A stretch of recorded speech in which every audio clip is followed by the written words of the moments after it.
I'm focused on this theory cause it keeps me from his fire. The Holy Ghost was with me, so my fear I leave behind. My sins were all diminished when he took that breath and died. And if you think I'ma give up on my God, the devil is a lie.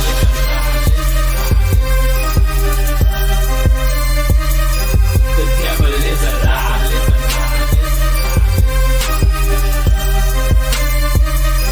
The devil is a lie. Hello, hello. This is Christina Barr. You're watching Black T News.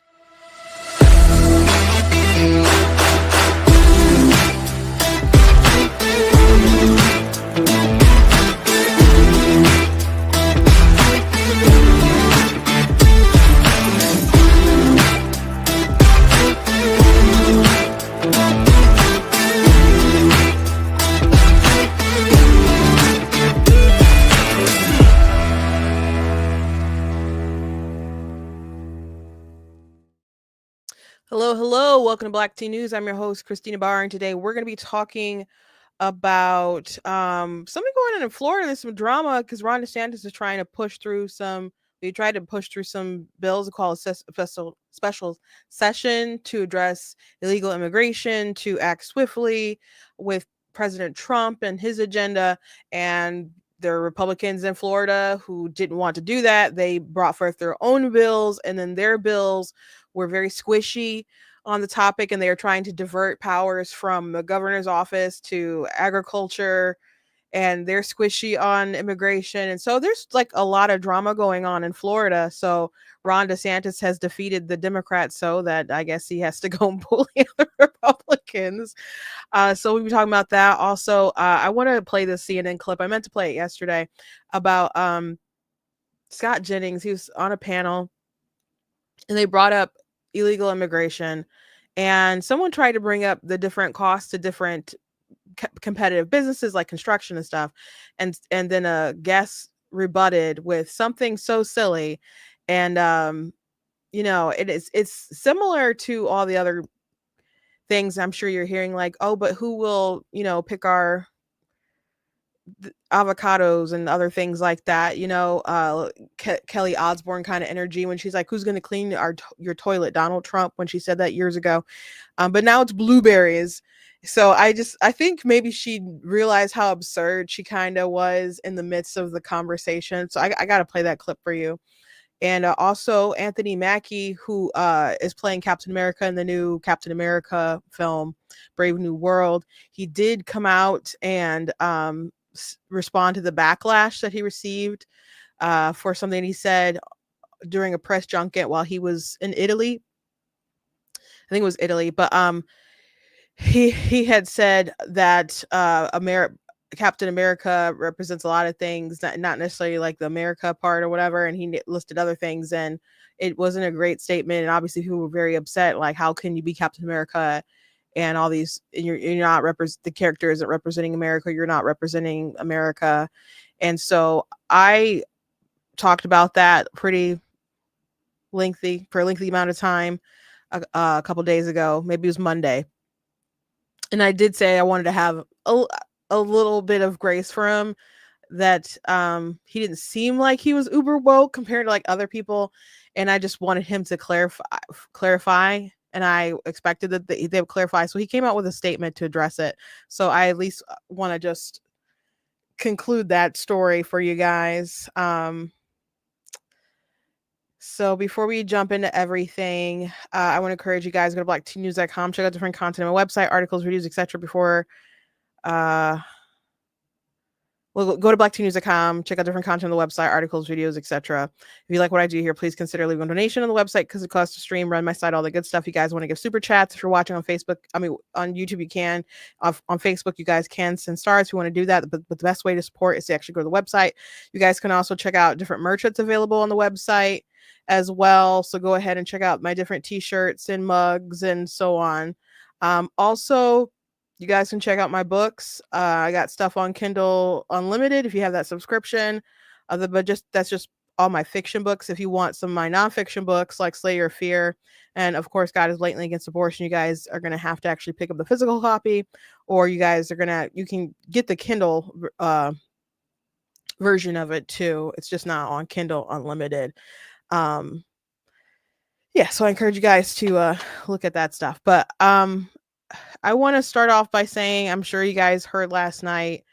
I was over at my parents' house. We were having a Bible study, and then we watched something. And then I was kind of getting ready to go. The TV's like basically default on Fox News all the time because that's what my dad always has on. And we saw the terrible news about the plane crash, where it was a military helicopter and a plane crashed into each other. And I didn't think that there would be any survivors from just seeing how they collided.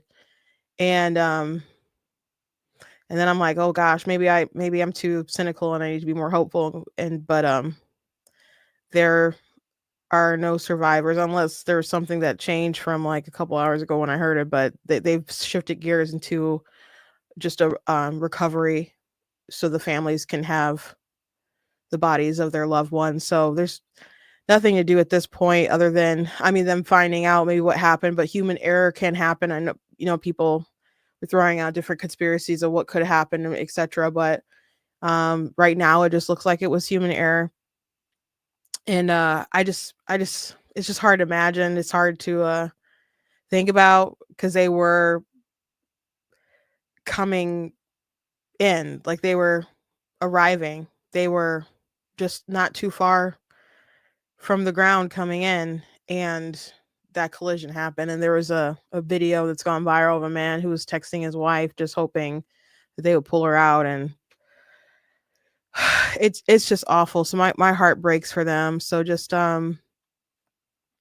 keep the family in your prayers. And if any of you are impacted by it, I'm so sorry. And I it is a tragedy. Thankfully we don't have major aviation things like this happen a lot. And people are saying the last kind of crash like this was in 2009, and I guess that is a long time, but it's it's just terrible to think about. So my prayers are with them, with the family, and it's I don't think I can say too much more. I just now I'm thinking about because I just know what it's like to lose a loved one. So if there's more information surrounding it, I know people were playing politics really quick, blaming Trump and all this other stuff, and people are like, you ghouls, like how can you say this stuff? And I think for when things like this happen, you kind of need time. You need to figure out what could have went wrong here and there policy wise, but like people so quick to want to play politics with this stuff is just, it's really slimy to me. So I'm gonna have to move on. I'm gonna have to move on. Anyway, let's talk about this blueberry thing, since that's what I named it. let's tackle that one first. So Scott Jennings, who is just always going on CNN and killing it. And it's funny that they're like, we have representation. We have Scott on. And then they call him like Lonely Scott. Like, why is he Lonely Scott? Because you guys have not a lot of representation from the right. I'm not saying they don't ever have other people on there, but Scott is known as Lonely Scott. But Scott be killing it, man. He be killing it. But Scott, even though he has great comebacks and he's in this clip, he's not even like the person I want to showcase really in this particular clip. So maybe you guys have seen this already, the Blueberry comment, but here we go.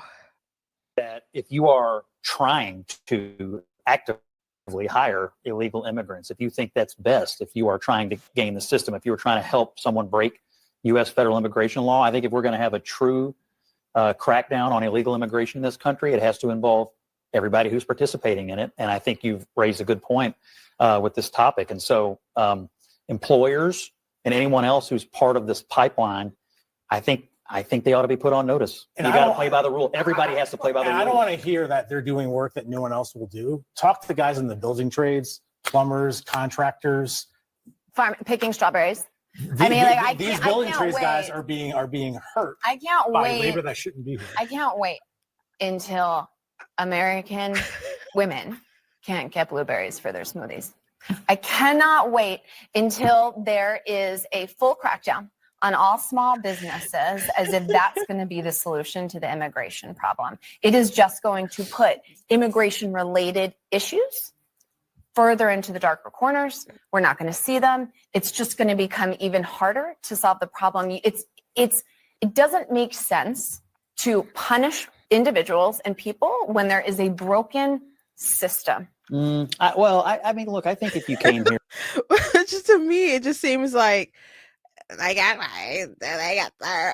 get their blueberries. And then as she continues talking, to me, the tone in like, to me, it kind of like there are gears in her brain that are probably like, oh gosh, was that stupid?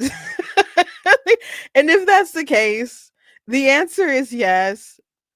Or it's just so out of touch. Let me just finish playing out the rest of this clip before I go on a very long rant, I'm sure. here illegally, and when you came, you did it, you broke the law.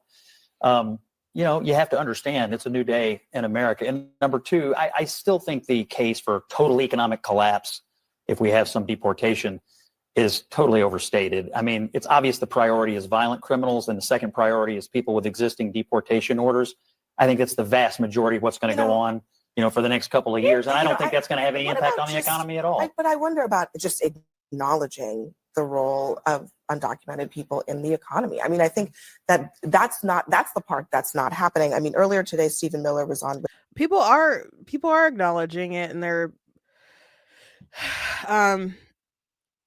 back to the construction point. Let me go back to the construction point that the guy was making. That was a good point until Miss Blueberry came in there. There are plenty of people, including in construction and other trade kind of stuff, that are undercut by people coming in. And it's just the truth. People want to pay under the table and whatnot, but who are charging lesser costs, lower prices, and they keep saying that they want to have these people so they can have the cheap labor, over and over and over and over again. And there's an inconsistency here from the left, because on one hand, they'll be like, we need to raise wages. We need to raise the federal minimum wage, even if businesses are like, we can't afford it. Like, well, yeah, I guess you don't deserve to be in business. They'll say, raise the wages, right? Raise the wages. But at the same time, let us keep our exploited workers so they can pick our blueberries. And the more they say this stuff, it just makes me think. It makes me think about, I mean, it's not that hard to imagine how these people could have back in the day, which Abel in the comments already mentioned this, about slaves. Like, oh, we need these people to pick our cotton. We can't just let them go free. Like, maybe there are people who didn't see them as like totally beneath subhuman folks, but economically they're like, we need these people to pick our cotton. Like, what's gonna happen if we just let them go? So there is like economic reasons why these people didn't want to do right. So if then people will just start rationalizing things like, well, maybe they are less than human, and that's why we need them here, because we can't just release them into the wild. They can't just take care of their family. They start making up all these excuses so they can make sure that they have their cotton picked. Okay. So now we're in the age of the blueberries. We need to keep exploiting these people. And and also it's like, okay, but don't you want, they're here and you have the exploited workers, but you want a lot of them to have amnesty at the same time. So what happens when they get amnesty and all of a sudden they're on the same playing field as everybody else, and they don't have to pick the blueberries and they can compete with everybody else's kind of jobs and stuff. So it's just, if you want to talk about different impacts it has, you know, it can have some pretty rough impacts for everyday citizens. I'm not saying they don't contribute. I'm not saying they don't pay taxes. Of course, sales tax and other stuff like that. If they're being paid under the table, there's taxes there that's not being taken out. But with the construction thing, I've mentioned this a couple of times. My sister was talking to a guy who was doing like Uber, and he does construction kind of stuff, but he had needed some kind of extra income because they have a lot of these people coming in and undercutting them. So he's talking about these blue collar jobs, and then she's like, white women can't get their smoothies. White women can't get their smoothies. It's gonna be a catastrophe. It's so this is the problem with Democrats is, like, Tim Pool will say that Republicans like know the Democrat positions and understand them better than Democrats understand like Republicans. And I think that's true, but the Democrats are so far removed. Like, he's bringing up these construction examples and people losing money, and then she brings up smoothies. Now, I like a good smoothie. I do. I like I guess tropical smoothies, a place I go I like quite a bit, but man, it is kind of high. um One of my sisters likes gosh, what's that place? There's other Beyond Juice. I didn't love the smoothie I had there. I only tried one. If you go to Panera and other places, the smoothies are high. Burger King had a pretty good smoothie, but I don't think they have it anymore. But I don't really go to Burger King that often. I never really cared for it too much, but they did have a really good smoothie back in the day. It's a higher priced item, and and I'm not saying everyday Americans should be able to get smoothies, but it just seems so first class elitist kind of concern to pull, if you're going to pull out of your head of what will make them so livid they can't get their blueberries. It just makes me think about the fact that Kamala Harris didn't really make any strides in any really of the counties except for really elite, like, wine country kind of areas. Those areas she improved upon, Biden's numbers, I guess, but everywhere else in the country, basically Trump dominated and made so many darn gains compared to the 2020 numbers. And it's really because they're so out of touch. That's your example. They can't get the blueberries for their smoothies.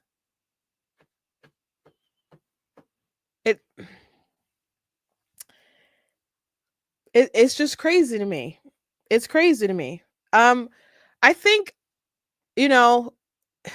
they talk about, we can't just deport 5 million people. It's going to destroy the economy, crash the economy. People act like Obama didn't deport people. I remember people calling him the deporter in chief. I remember that. He deported a lot of people. Maybe there was a lot more people that should have been deported. And of course, he did the Dreamer stuff and, amnesty and all that stuff. But he deported people. Other presidents deported people. Biden has deported people. The border's been very open, though, under his watch. They tried to fix it a little bit toward the end so they could be like, we're doing stuff.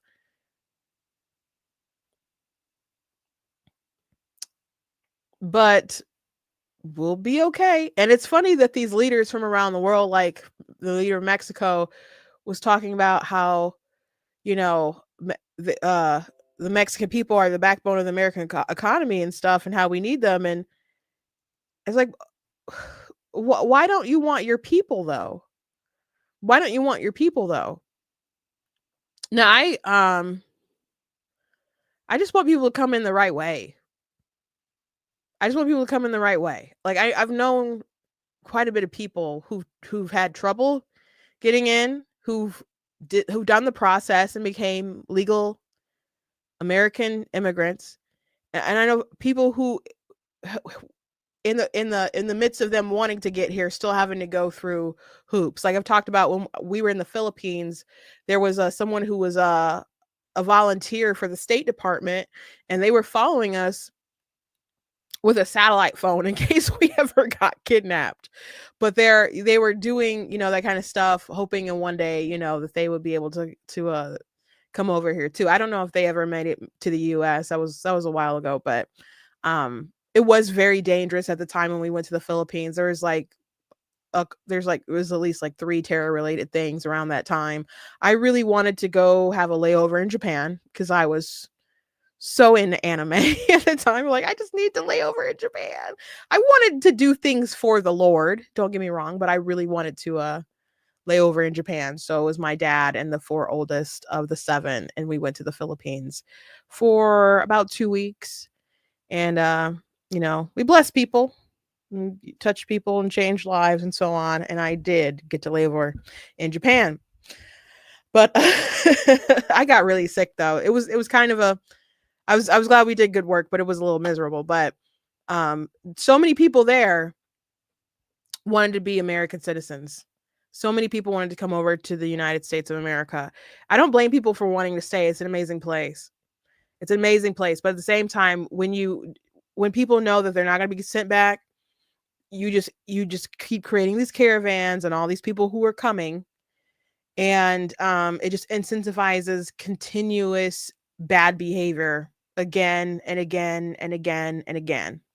So the foot needs to be put down at some point. So now people are being sent back, and they're telling people, their own people, they're sending people back now. They're sending people back now. Now, Donald Trump also said that they're going to use Guantanamo Bay to house violent illegal aliens. And someone online on Twitter was like, the concentration camps have already started. And I don't know how people can say things so insensitive and so ignorant at the same time, comparing a prison with people who should not be here and who have committed violent crimes on top of that, and putting them in Guantanamo Bay is not the same as a concentration camp where you take innocent people and confine them.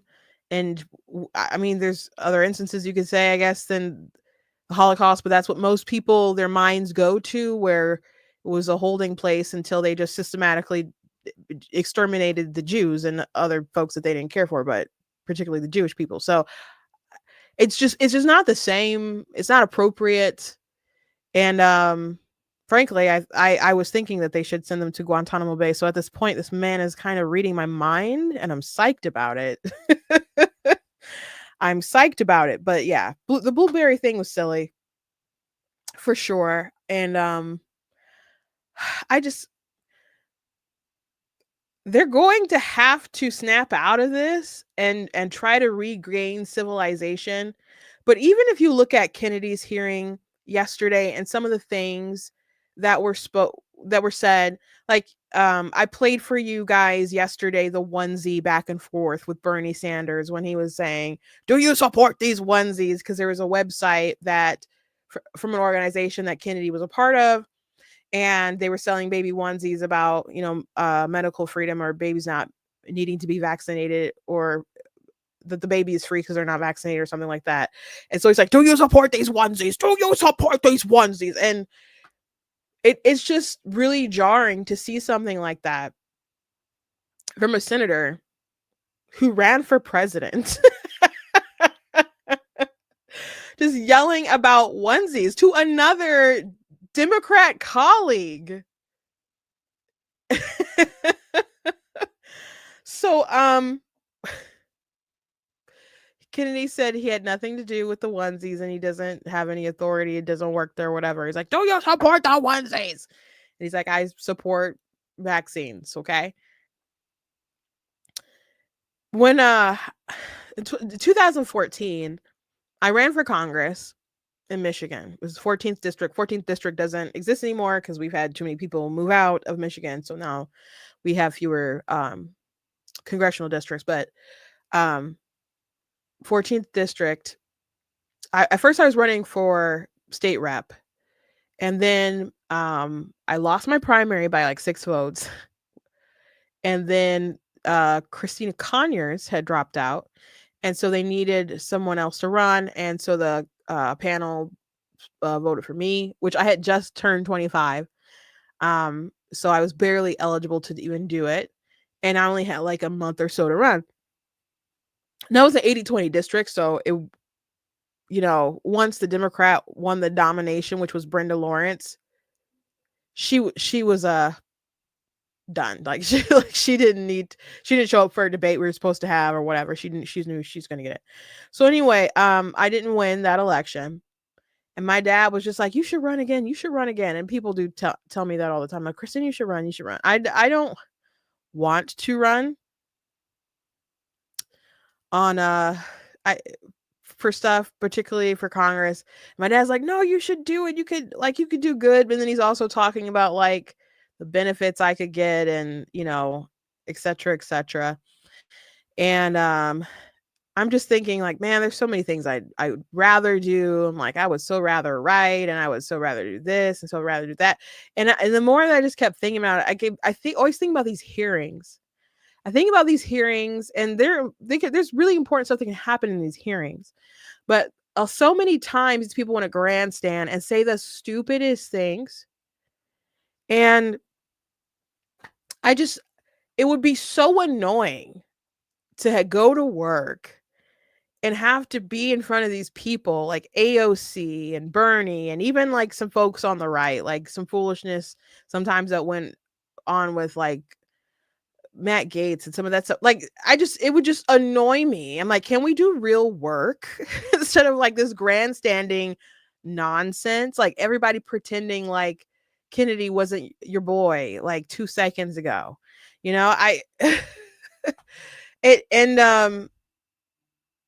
Apparently Adam Schiff brought up some because Kash Patel's is in hearings today, and they brought up some like lyrics to a song or something talking to him. And I haven't seen that clip yet, but there's just more silliness going on. And Kamala Harris and Cory Booker, though, they were really good for like silly nonsense, just radical dumbness. And I just didn't want to be a part of that all the time. It just would grate on not just my nerves, my soul. And are we just sick of it, America? Are we sick of it? Like I've seen some people talk about like after Kennedy's hearing, America, like this is going to be radical change in America because watching these things are so ridiculous and how the Democrats are grandstanding. I don't know if it's going to do ultimate change or not. I just know that it's tiring. It can be funny for sure, and we get to talk about it and chat about it, but Bernie Sanders screaming about the onesies is just maddening to me. Or even like I didn't play Elizabeth Warren's back and forth with Kennedy, but she was like trying to get him to commit that he wouldn't sue pharmaceutical companies, which is funny because as Ben Shapiro was pointing out today, like usually when people are trying to keep people from being corrupt, it's usually them not going into that sector and making money from those folks like after they leave. Like so instead of promising like, hey, do you promise not to go work for the pharmaceutical companies? She's like, do you promise not to sue the pharmaceutical companies? And she's been a big receiver of like, pharmaceutical money and stuff. And Bernie Sanders apparently was as well, or at least that's something that Kennedy brought up. I'll just play that real quick because I didn't play this before. I'm going to make America healthier than other countries in the world right now. Will you guarantee do what every other major country does? It's a simple question. And by the way, Bernie, the problem of corruption is not just in the federal agencies, it's in Congress too. almost all the members of this panel are accepting, including yourself, are accepting millions of dollars from the pharmaceutical industry Oh, no, and no, no, protecting no, their no, interests. Oh, I thought that would, no. I ran for president like you. I got millions know. and millions of contributions. They did not come from the executives, not one nickel of PAC money from the pharmaceutical industry. They came from workers.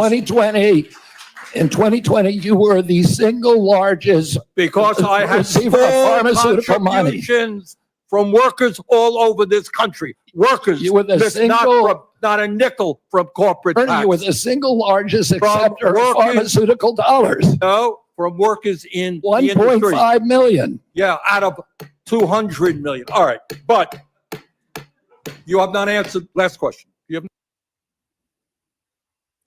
Yeah, I just looked. I mean, you could always ask, why did so many of those people support you, Bernie? There is a lot of I mean, lobbying is such a big thing in DC, and there's different lobbies. Like, people mention the gun lobby all the time, and of course big pharma, stuff with the medical field, like the unions, of course, big lobbies with a lot of power. That's usually just like one way with the Democrats, and they just kind of feed into each other as well. Like, oh, we'll make sure you get money, and you make sure that your members keep voting for us, which is funny that Kamala didn't have their support, the union support.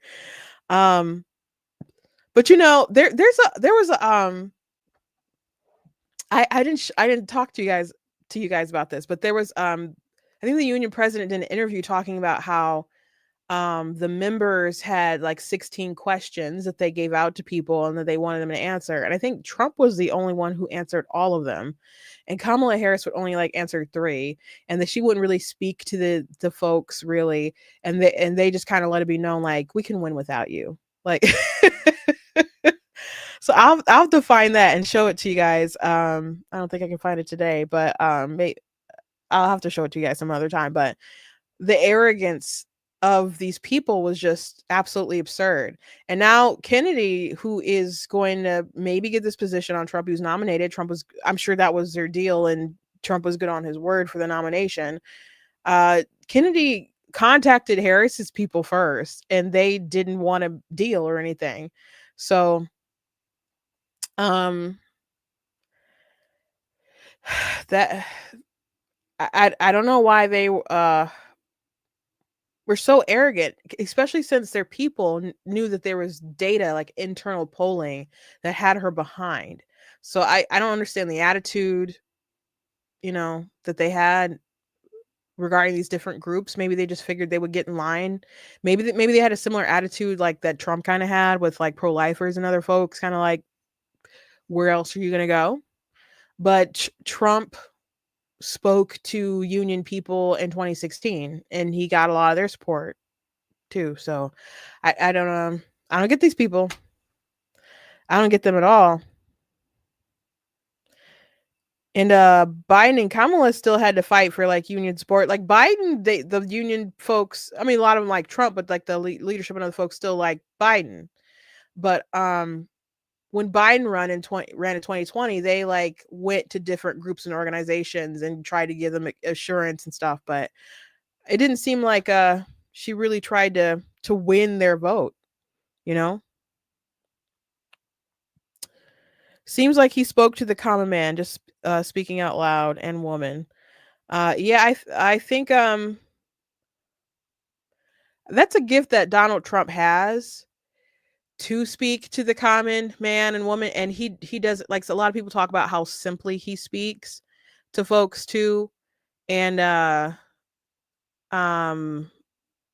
think that's part of the charm, that even though he lives in a world that seems so kind of interesting and beyond, he still relates to people, and he's a very good listener. Like, people who when he goes It's like he went to North Carolina to talk to people about the aid, or went to LA to talk to people about the fires, and you know, people who meet him in person. My sister's met him a few times in person. He really does listen to folks, and that's a skill in itself. Like Biden, he would listen and then bring up his son who passed, like when he was talking to the families after the Afghanistan debacle, and then upset them. They're like, our child is dead because you screwed up, and now you're bringing up your child who didn't die in action from incompetence. So he, Trump is his charisma is just really off the charts, and that's one of the reasons why Scott Adams knew from the very first debate that Trump was going to win in 2016. That was a remarkable time. What a time to be alive. Anyway, let's move on. Let's talk about Ron DeSantis and what's going on in Florida. So Ron DeSantis has been trying to get in line with Trump's agenda, make sure everything's kind of ripping and ready to go. And he is being attacked, and there's some pushback. There is some pushback with Republicans in his state. I already said he's defeated so many Democrats that now at this point he has to fight the Republicans, or there'll be, my sister said, well, after he defeats the Republicans, will he only have side quests left? I'm like, I guess. But Ron DeSantis is a different kind of guy, and he'll do what he thinks needs to be done, execute what he thinks needs to be done. And if you get ticked off or from him doing what he feels is right, then you're just going to be ticked off. And he'll push up against his donors. Like there's a new clip of like Tucker Carlson saying that he's beholden to his donors. I think that's really stupid. He'll do things that even upsets them. Like he went up against Disney. He went up against and did social things like the heartbeat bill that folks, some folks, including his donors, wasn't too fond of. They wanted to keep it at 15 weeks. And then he went out there and he fought to protect his 6-week ban. So Ron will do what he thinks is right. So Ron is trying to make sure that they can work with Trump and do the best that they can.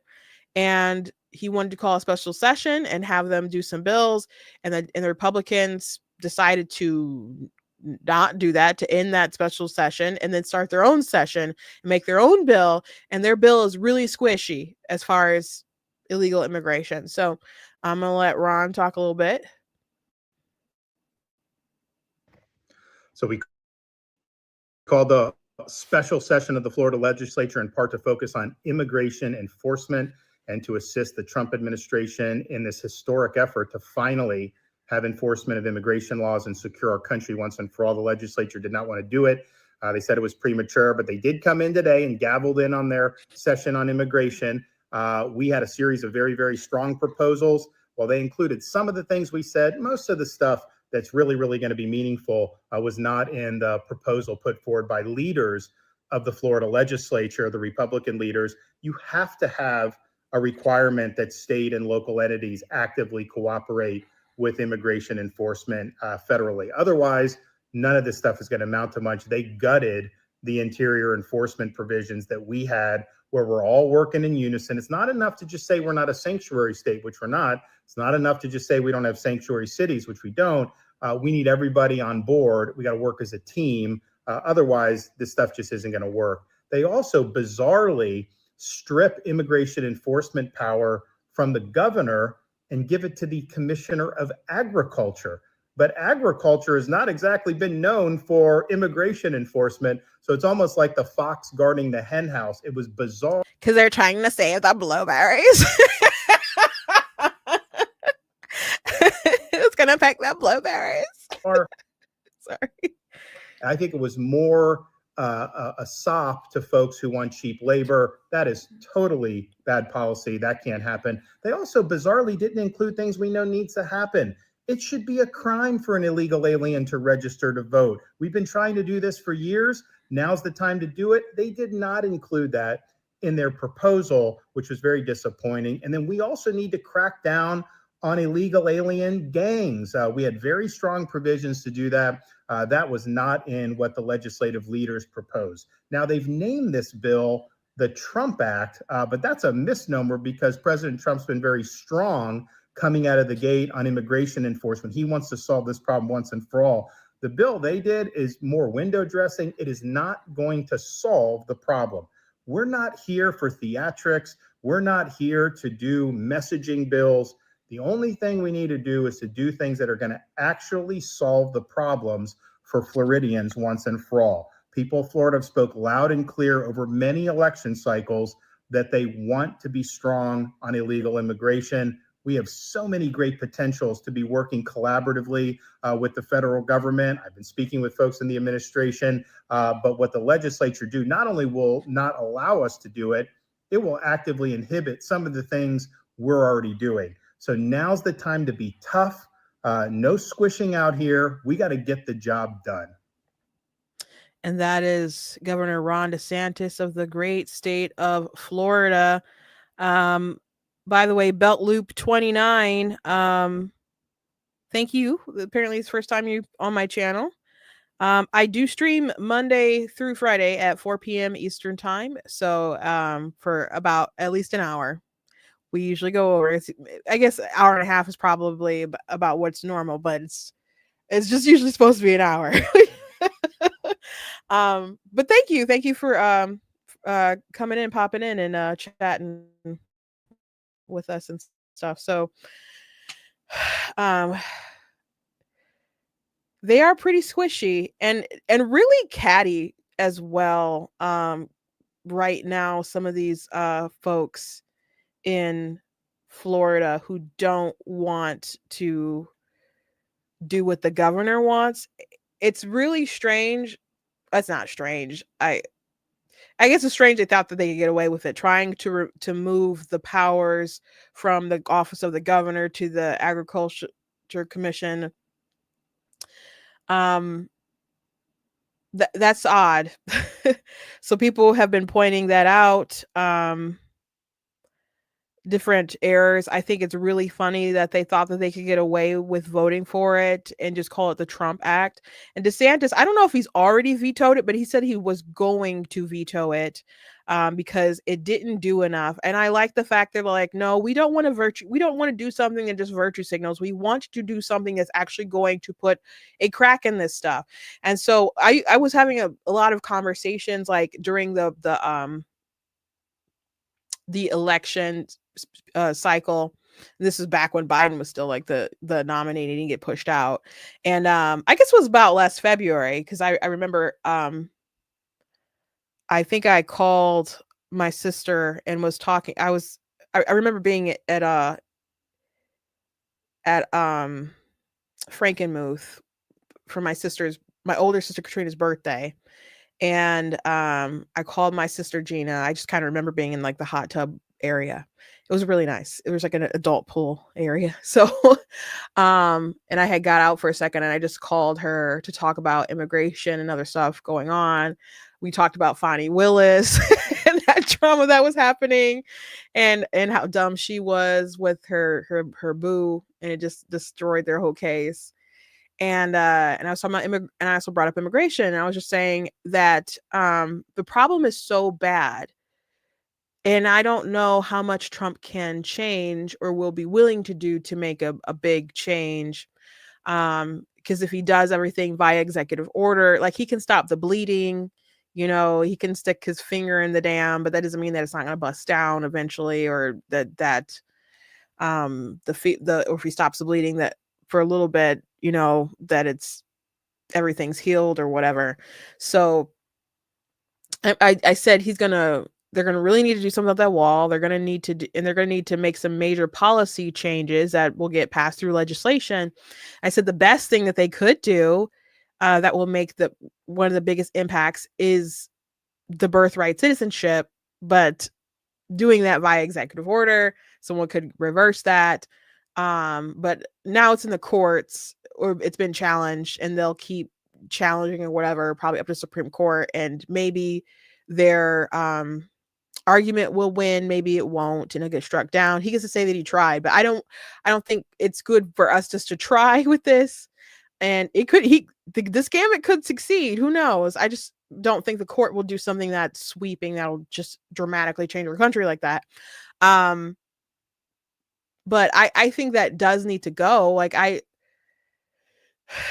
just don't think you should be able to, I keep using this example, but I just don't think you should be able to cross the Rio Grande 9 months pregnant and then plop a baby and just be like, American, don't send me back, I have a baby. I don't think that's how we should operate, and it just incentivizes more bad behavior like the scenario I just described. And I do bring up the scenario because there have been like pregnant women who have come over and crossed like with their kids and stuff, like, went to the hospital to have their baby and stuff.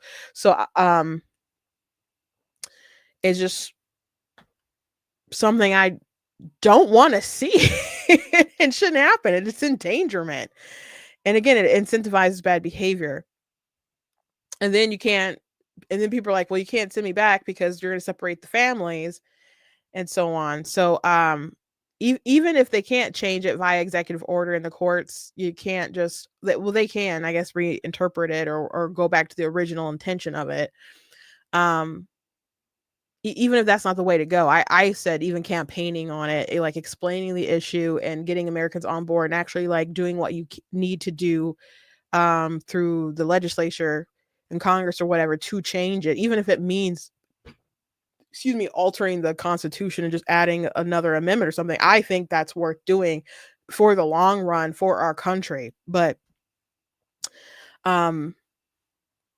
we need to do something. We need to do something, because at the end of the day, another president can come in who's really squishy on immigration and just let people in, do mass amnesty and all this stuff, and it'll just cause more swarms of people to come in. And people have to realize there are people coming in from all over the world, and some of them are terrorists or have terror connections. And there's a lot of dangerous people here. There's been dangerous people who've been caught, things that have been stopped. And we just don't want to jeopardize our safety. Like the Laken Riley Act was signed the other day. I'm glad that happened, that they signed that. Her story is really, really tragic. I mean, all those kind of stories are tragic, but I think it impacts so many people because she like apparently fought for 17 minutes and was just jogging, and something that so many people do. And the thought of being attacked and killed that way, or your daughter going out and being attacked and killed that way, it's just really disturbing. So I'm glad that they passed that. I'm glad that there was bipartisan support, but there's people who obviously voted against it. But those things, I hope they make a positive change, but it's still not enough. So if Ron DeSantis has a bunch of bills that could help stop illegal immigration, I think that's what they need to do. But if they're going to do squishy stuff, like Daniel Horowitz said, DeSantis' highway patrol director just made the point that the amnesty bill passed by the Florida legislature prohibits all communication with ICE outside of the new AG commissioner's office, a man who supports illegal immigration. This is even worse than I thought. So why would you put things like that in your bills? Why would you do that? Like, why? And DeSantis replied to that, said there's no justification for doing this if you actually want to enhance enforcement. The purpose of the provision is to stop enforcement. It weakens current law and practice significantly. Florida becomes a de facto sanctuary state. This is a betrayal of the voters. And to think that you can just get away with it because you call it the Trump Act is just insane. Like Obamacare, I mean, that's called the Obamacare. That's just the nickname, but it was called the Affordable Care Act. And and just because you call it something doesn't make it true. The American Rescue Plan, they give these fancy names or whatever. It doesn't. The Inflation Reduction Act, which was Green New Deal stuff. And Biden, eventually said we should have called it what it actually was, which was Green New Deal stuff, that they just shoved in the bill. But they're like, hey, we're reducing inflation, right? So you got to like it because we passed a bill. That's why inflation's getting reduced. Which wasn't the case. So they play these games with how they name the bills, hoping just no one will notice and no one will care. Or you're not going to vote for the Trump Act? Are you some kind of rhino? And some of these people are going around calling DeSantis a rhino, which is so bizarre to me. Out of all the people, like Senator Randy Fine. Here's the problem.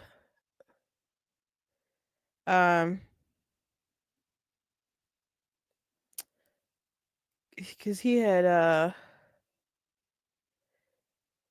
said he was gonna send deportees down, and he's like, here's the problem, Rhino Ron. Real Donald Trump asked us to pass a bill to help him, not give him the job to you instead. If that's what voters wanted, you wouldn't have come in third last year.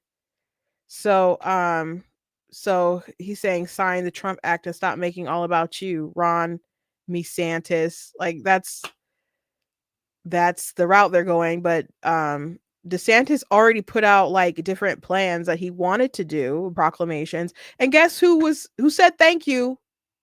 Donald Trump. And they had a pretty nasty primary, and Trump said some nasty things, did some nasty things.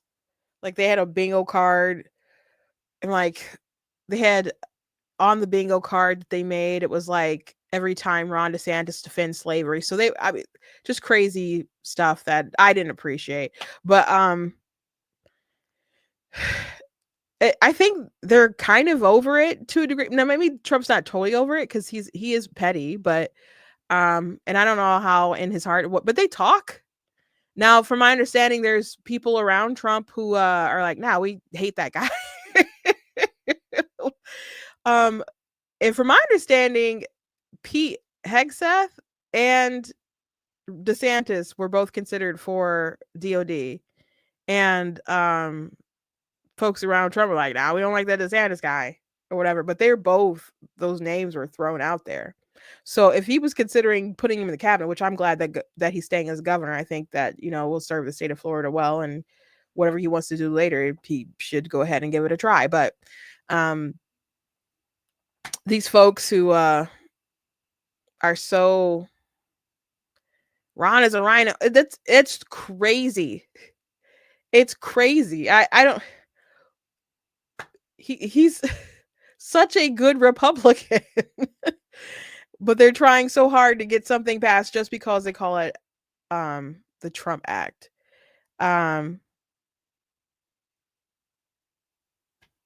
Yeah. It's and Horowitz also pointed out it's worth repeating that at the end of the rhino sanctuary bill in Florida, it literally terminates the governor's immigration emergency and prohibits him from renewing it. Again, why on earth would you do this? And how can you refer to it as the toughest enforcement law in the nation? Not a single other Republican state is doing that. Iowa, Texas, and Oklahoma all passed tougher laws. And believe me, the state Dem party and the ACLU were not giddy about it. This is such a transparent lie. Why can't they own up to supporting open borders? It's written in every line of this bill. So why not defend your position? Why lie about it and market it in such an Orwellian way? And Dave Rubin had some people on his show to talk about the bill, and he tried to get someone else there. I found the thread. Let me show you this thread, and then we can move on.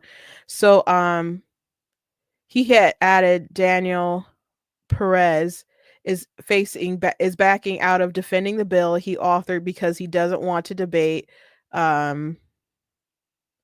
Blasey and Gogla. Sorry, I don't know how to say their name. His office has offered another congressman in his place, but that's totally ridiculous. Why won't you defend your own bill with a Republican colleague? And so then you had this Randy Fine, who I just read the tweet coming at DeSantis, said, "It is beneath the Speaker of the House to debate a junior state senator. It isn't beneath me. I'm a junior state senator too. I'm not just that. I am one of the 2 sponsors of the Trump Act in the Senate. Let's see if you have the stones to ask me," which I don't know if he did or didn't have him on, or say that he would. But Dana Lash said, "Amnesty lawmaker pulls the 'I'm more important than you' card to dodge debate. Jeebus, Biden, come get your boy." But what kind of thinking is that? It's beneath the Speaker of the House to debate a junior state senator. Like, you all work for the people. You should have to explain all this stuff, which I think Dana and Dave both live in Florida too. So it's crazy. It's crazy, but it's not a new thing with people criticizing the Republicans about being soft on immigration, not as hard as they could be with enforcing stuff, because they do want cheap labor. It's a fact of both parties. So we can laugh about the Blueberry lady, but there's an issue with the Republicans here too. It's just the truth, and it's unfortunate. But I'm sorry. Okay, Dana lives in Texas. Okay, thank you. She lives in Texas, but Dave Rubin does live in I think he lives in Florida. I'm pretty sure he lives in Florida. He moved out to the free state of Florida. But yeah, she lives in Texas. Okay. Anyway, let's move on. I want to talk about Anthony Mackie, who is playing Captain America in Captain America Brave New World, and Harrison Ford is also in it. After Endgame, Captain America went to the past to live with Peggy Carter. I know someone the other day in the I said I didn't want to rant about why I don't like Endgame, and someone comments like, "No, go ahead and do it. Rant about." I don't have the time to do that. Maybe some other time. But I didn't like Captain America going back with Peggy. I just felt like there was a lot of issues with that. At first, it was kind of like, "Oh, that's sweet." Then it's like, no, there's problems, lots of problems. I don't like this. And at the end, Sam sees him and he looks like Joe Biden. He's the age Chris Evans. He looks kind of like Joe Biden, and he hands him the shield, and he becomes Captain America. And there's a spin-off TV show. I didn't watch that, but it has, him becoming Captain America's government trying to make another person Captain America. But it was Sam. Falcon and Winter Soldier was the show. So I defended Sam becoming Cap, because if they're going to go the route where Chris Evans didn't want to do it anymore, it's whatever. But some people thought Bucky should take that mantle, which Bucky does take the mantle in the comics, but Sam also takes the mantle in the comics, so it could have gone either way. As far as the comic book, not the comic book lore, but the movie lore, Bucky still had issues with his brain, or just had the issues with his brain, and was just assassinating people and working for Hydra and stuff. And so sure, he's up for a redemption arc, but Sam was, a ride or die with Cap too. So I think it's fine that he had the role. Now, as far as what Anthony Mackie can do, as far as carrying the franchise forward and leading the Avengers and all that stuff, I don't think long-term people will love that, but I do like Anthony Mackie. Like, I'm not like a super fan. I'm kind of like a passive fan. Like, I've seen him in different stuff. I mentioned different things I've seen him in the other day. I didn't mention The Banker. That The Banker was a good film, but even like small little roles that he did, like Abraham Lincoln Vampire, Real Steel, all kinds of stuff. I like Anthony Mackie.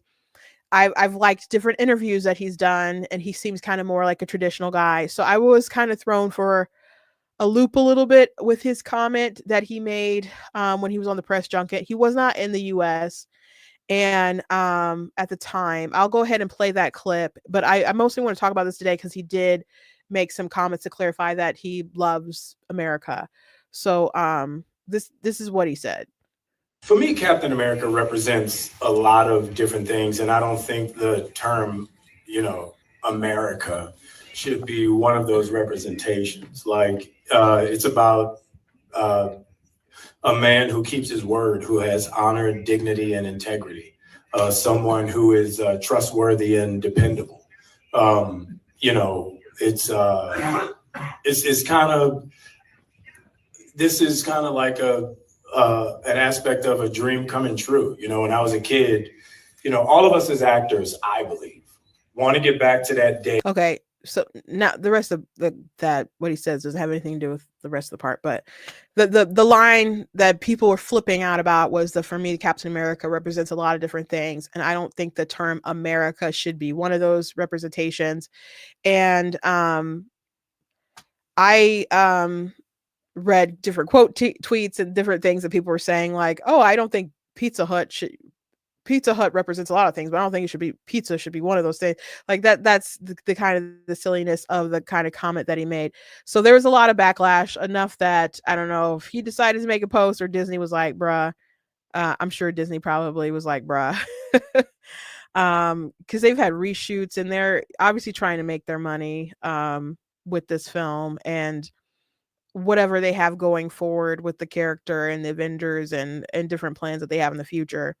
But he clarified and said that he's a proud American. So actor Anthony Mackie said he's a proud American as he responded to backlash against him for saying he didn't believe the term America was one of the things that represented the superhero Captain America, who represents things like honor, dignity, and integrity. In a post on Tuesday on the Marvel Stars Instagram stories, Mackie wrote, "Let me be clear about this. I'm a proud American, and taking on the shield of a hero like Captain America, is the honor of a lifetime. I have the utmost respect for those who serve and have served our country," he added. "Cap has universal characteristics that people all over the world can relate to." For me, so that's what he said. Let me see, was there anything else that he said? This is kind of like an aspect of a no, that's what he said after the thing. So I think maybe that's the end of the statement. I'm just like being a proud American and all that stuff. But what I said at the time, and this was just a few days ago, is that I didn't like his statement, obviously, but he did say it in another country. And I think that he was probably trying to relate the character beyond America because he was talking, they wanted to do well internationally. He's talking to an international audience, and that the qualities about Captain America or Steve Rogers or Sam Wilson transcend just being like different American values.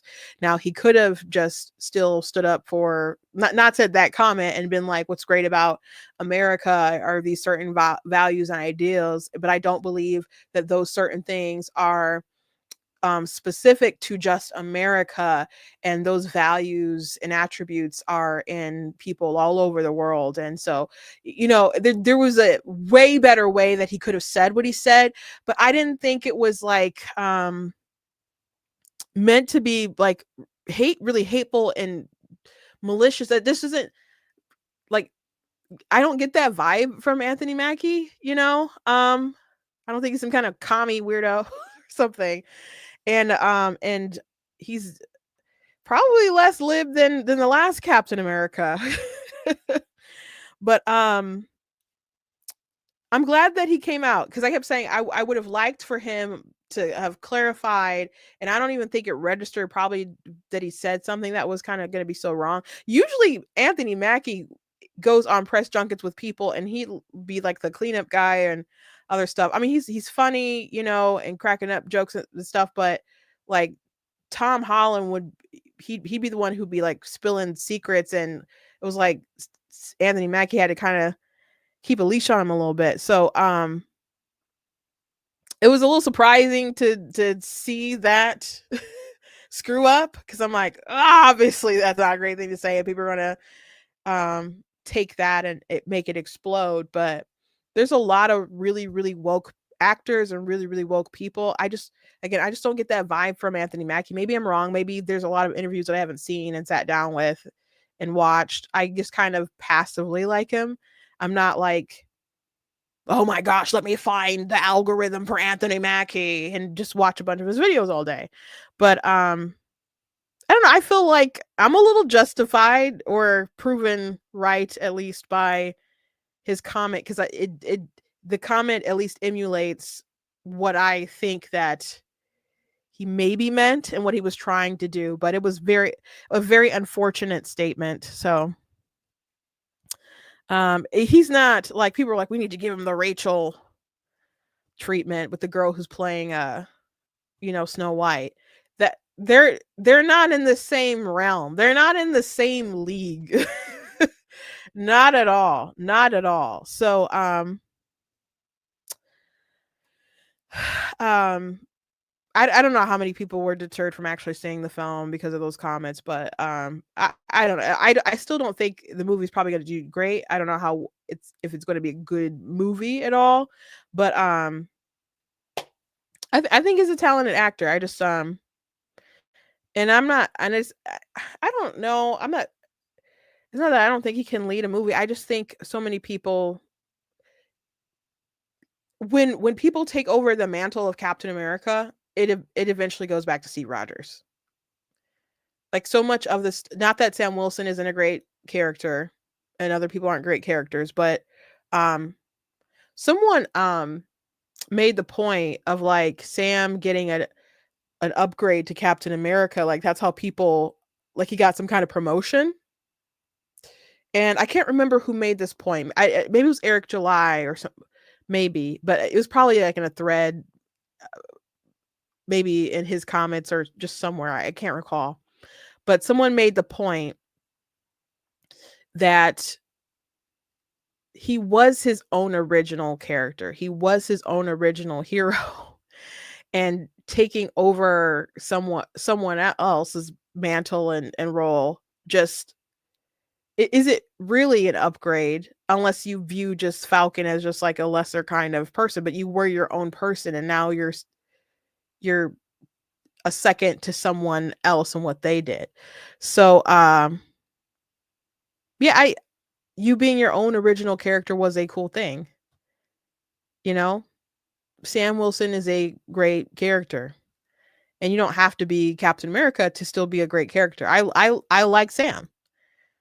But Cap is still Cap, but Cap is Cap because of Steve Rogers. It's not just the Shield. And that was the point of the first film. Right? They're setting up, like, the character is really, really, really important. So every time they try to pass the mantle off, it always goes back to those people. It always goes back to those people. So I don't think, if the film reception is, if it's bad, I don't think that has a lot to do with Anthony Mackie. I don't know if it has a lot to do with the fact that it's Sam. I think it's just the fact that it's not Captain America. It's not Steve Rogers. But I guess, Chris Evans didn't want to do anymore. He did a lot of films and was ready to become Joe Biden and go off into the sunset, and that's what happened.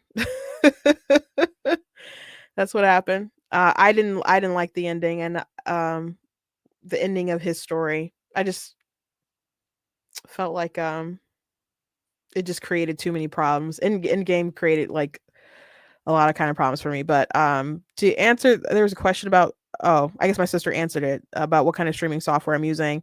I'm using StreamYard. Let me look at if there's any kind of other questions or comments I want to get to before I leave for the day. We are not that far over today. It's only like 5:13.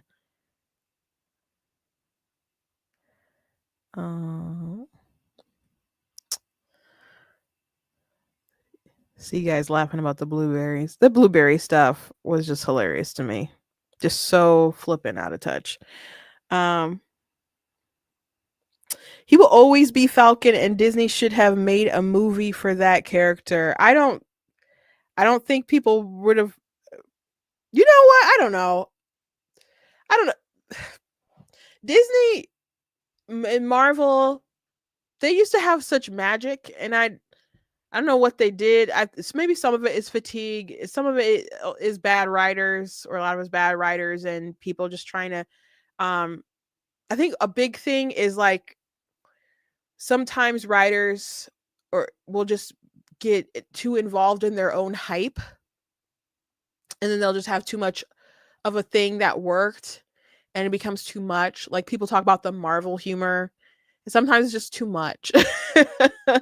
Like you didn't need to insert a joke at this moment, and there's just things that worked that they just keep multiplying, and it's just becomes cancerous. There's just, I think, a lot of different scenarios to why things aren't working. But I remember when they were talking about doing an Ant-Man movie, and I'm like, Ant-Man?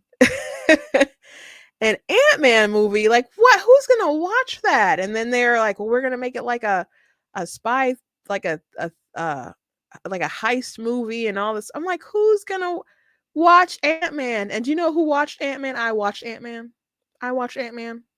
And I really liked it. I enjoyed it. And like I love the side character. I just thought it was a fun movie, and I'm like, they can make me go see Ant-Man and like Ant-Man. Like, what kind of like magic is Disney just churning out? So the second one was I did not see the third one. People talk about it being really bad. So they can obviously mess up a good thing, but they are capable of producing good stuff and making people care a lot about these characters. A lot of people really enjoyed Winter Soldier and the Falcon as a TV show, and maybe they could have I don't know, put lots of that in a movie, not a huge budget thing, and made a movie, and it would have been successful and people would have liked it. Not everything has to be $1 billion project, but they did what they did with the TV show, and obviously he was the star of that and had that dynamic, with Bucky and stuff, and that was good. So maybe they could have did a movie about Sam Wilson, and folks would have went to go see it. Maybe it wouldn't have been like $1 billion thing, but that doesn't mean it wouldn't be worth making. And I'm not sure this Captain America movie will be $1 billion project. So I was going to say, like, who's going to go see a Sam Wilson movie? But it's not like Disney and Marvel were incapable of making something like that people would have liked to have gone and seen. But maybe the old Disney, I don't know about the current Disney, but maybe they can find their way back. Maybe. So Ant-Man was a funny movie. I really liked it. Anyway, I think that's all I got to say, guys, for today. Anyway, please go to blacktnews.com. Check out different content on my website, articles, videos, etc. If you like what I do here, please consider leaving a donation at the website, because it does cost to stream and run my site, all that stuff. So you guys can support. I very much do appreciate it, and I appreciate you guys. You guys can also check out my different merchandise that I have available at the store, different t-shirts and mugs and so on.